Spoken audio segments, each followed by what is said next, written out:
안녕하세요, 헌터입니다. 오늘 분석해볼 기업은 에코프로비움입니다.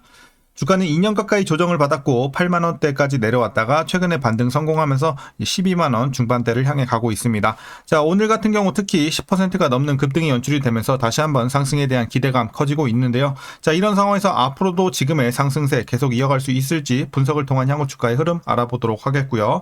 자, 이제 보유자분들 대응이 중요하겠죠. 목표가 설정부터 물려 계신 분들의 대응 전략, 그리고 신규 진입 관점까지 다양한 투자 전략도 함께 알아보도록 하겠습니다.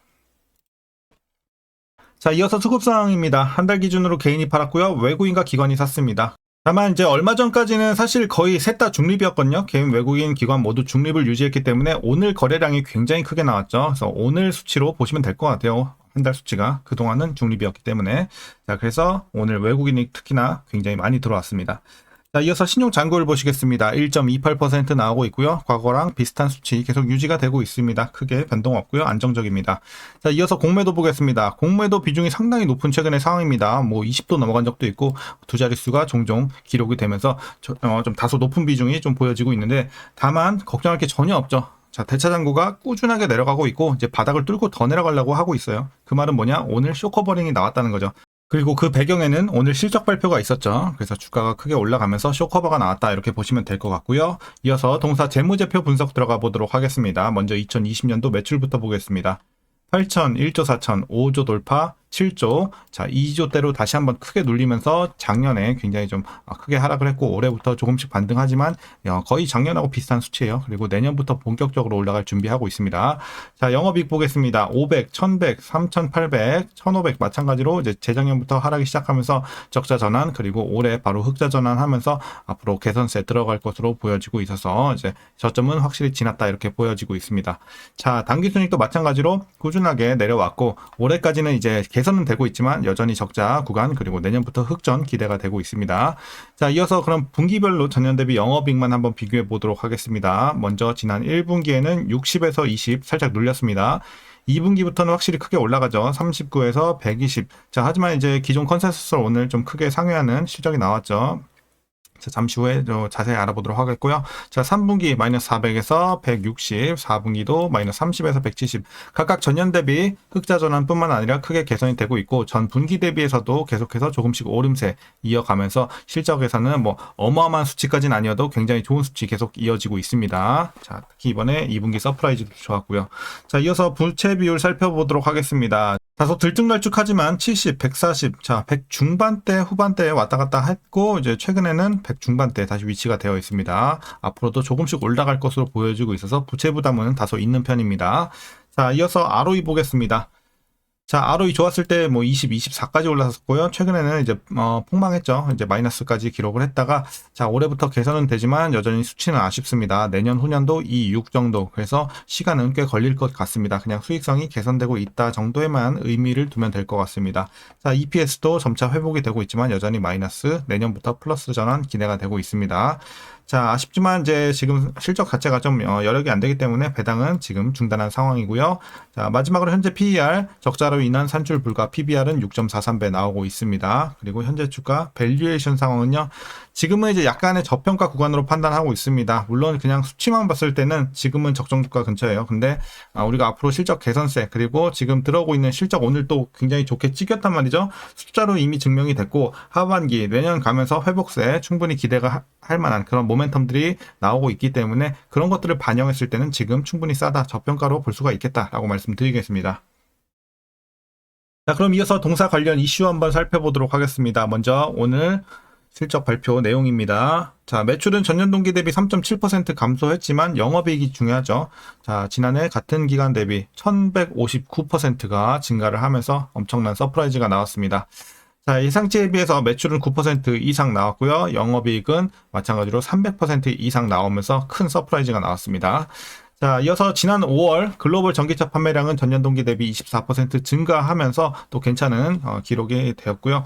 괜찮게 기록이 되었고 6월 역시 유럽 주요국들의 전기차 판매량은 프랑스를 제외하고 대부분 증가세를 띄었습니다. 그리고 이제 동사의 지난해 기준 매출 중 약 70% 이상이 유럽인 것으로 추산이 되는 바, 이제 미국의 비중은 2에서 3% 수준으로 파악이 되는데요. 자, 올해 미국 비중이 10%까지 상승하겠지만 그래도 여전히 에코프로 BM에 있어서 절대적으로 중요한 시장은 유럽이다. 그만큼 매출 비중이 여전히 크다. 이렇게 보시면 되겠습니다. 대부분이죠. 자, 이어서 에코프롬의 주요 고객사인 SK 온을 향한 출하의 낮은 기저와 함께 신차 효과까지 더해지면서 2분기 견조한 실적 흐름을 나타냈고요. 하반기에는 NCA 출하는 삼성 SDI의 유럽 내 점유율 하락 영향으로 인해서 부진할 전망이고요. 다만 NCM 출하는 ID7 등 신차 효과로 견조한 흐름이 예상이 되고 있습니다. 참고하시면 될 것 같고요. 그리고 올해 말 헝가리 데브레첸 공장을 완공하면서 현재 에코프로 BM은 유럽 현지 직접 공급 체계를 강화 중에 있는데요. 헝가리 신공장은 유럽 연합 내 역내 생산 규정을 충족할 수 있는 굉장히 중요한 거점이다. 이렇게 판단이 되고 있고, 에코프로 BM은 여기에서 이제 3개의 생산 라인을 갖추고 내년 1분기부터는 연간 5만 4천 톤의 규모로 양극재를 생산하겠다는 이런 계획을 나타내고 있습니다. 그리고 연 5만 4천 톤은 매출 규모로 따지게 되면 약 1조 9천억 원에 해당이 되고요. 캐파 같은 경우 향후 10만 8천 톤까지 증가시킬 전망입니다. 그리고 이는 연간 기준 전기차 135만 대가량 생산할 수 있는 물량이 되겠습니다. 그래서 향후에도 기대가 되고 있고요. 이어서 기존 배터리 셀 업체를 통한 납품뿐만 아니라 OEM과 직접 거래하는 방안도 논의 중에 있습니다. CATL, AESC 등 유럽 현재 생산 거점을 구축하고 있는 중국 업체들과도 공급 협의를 진행하고 있고요. 자, 이제 마지막 이슈입니다. 미국이 중국산 배터리의 핵심 소재인 흑연에 대해 93.5%의 반덤핑 관세를 예비 부과하면서 중국 견제에 나섰는데요. 이 조치로 인해서 중국산 흑연에 대한 실질 관세는 약 160%까지 오를 전망입니다. 자, 이에 따라서 이제 미국은 중국 의존도를 낮추고 동맹국 중심의 공급망을 구축하려고 시도하고 있고, 이에 따라서 뭐 다른 2차 전지 주들도 마찬가지죠. 그리고 에코프로 BM까지도 이런 국내 배터리 소재들 전반적인 기업들이 반사 수혜를 입을 것으로 전망이 되고 있습니다. 그래서 이런 또 업황적인 호재까지. 자, 최근에 이슈 이 정도로 정리하겠고요. 이제 마지막으로 여러분들 투자 전략 설명드리면서 영상 마무리하도록 하겠습니다. 자, 신규 진입 관점, 오늘 좀 크게 올랐습니다만 여전히 싸다, 여전히 기회 구간이다 라고 말씀드리도록 하겠습니다. 물론 10만원 그 밑에서 들어가신 분들은 굉장히 베스트 구간에서 진입을 하셨고, 여전히 지금도 중장기적인 관점에서는 싸다. 그래서 단기로 볼 게 아니신 분들은 지금 들어가도 충분히 괜찮다고 보고 있습니다. 그래서 긍정적인 관점 말씀드리겠고요. 자, 이어서 보유자분들 대응 전략입니다. 먼저 목표가부터 말씀드리도록 하겠습니다. 자, 오늘 실적 발표가 잘 나왔기 때문에 저는 기존에 10만원대 보고 있었는데 지금은 20만원대 넘어갈 것으로 보고 있습니다. 목표 주가 현재 23만원 제시하도록 하겠습니다. 대략 이 정도까지 해서 지금 현재 주가 대비 거의 2배 가까이 일단 열려 있는 것으로 제가 보기엔 판단을 하고 있습니다. 그렇게 23만원 설정을 해드렸고요. 자, 그래서 상당히 굉장히 더 과거에 비해서 더 업사이드 모멘텀이 커진 현재 상황에서 꾸준하게 홀딩해 가시면 좋을 것 같고, 짧게 보지 마시고 최소 내년까지 가져가신다는 느낌으로 보시면 더 좋을 것 같습니다. 그래서 장기 홀딩 관점의 전략으로 말씀드리겠고요. 이제 마지막으로 위에서 물려 계신 분들의 대응 전략입니다. 자, 라인은 하나만 더 드리면 될 것 같습니다. 15만원 라인 되겠습니다. 자, 그래서 여러분들 평단 관리 이미 여기 밑에서 끝나신 분들은 가장 좋아요. 8만원, 10만원 이런 구간에서 이미 평단 관리 맞춰놓고 지금 꾸준하게 그냥 홀딩하고 있다. 그런 분들 상당히 베스트고, 아직 저는 그때 현금이 없어서 아직 평단 관리가 안 됐습니다, 덜 됐습니다 하시는 분들은 지금이라도 늦지 않았으니까 빨리 하시길 바라겠습니다. 주가가 더 많이 올라오게 되면 그때는 사실 물타기가 애매해지죠. 효율도 떨어지고. 그래서 저평가 구간에서 반등했을 때 타는 게 베스트고, 지금도 여전히 기회에 살아있다.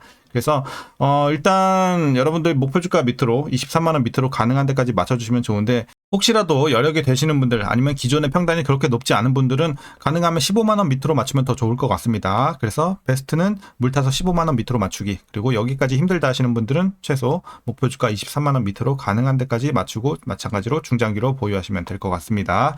다만 15만원 밑에 이미 평단이 위치가 되어 계신 분들은 굳이 물탈 필요 없어요. 여기서는 비효율 구간이기 때문에 평단은 얼마 안 내려오고 비중만 늘어납니다. 그래서 물타지 않는 게 오히려 낫다라는 관점입니다. 자, 오늘 전략 여기까지고요. 오늘도 그럼 시청해 주셔서 감사합니다.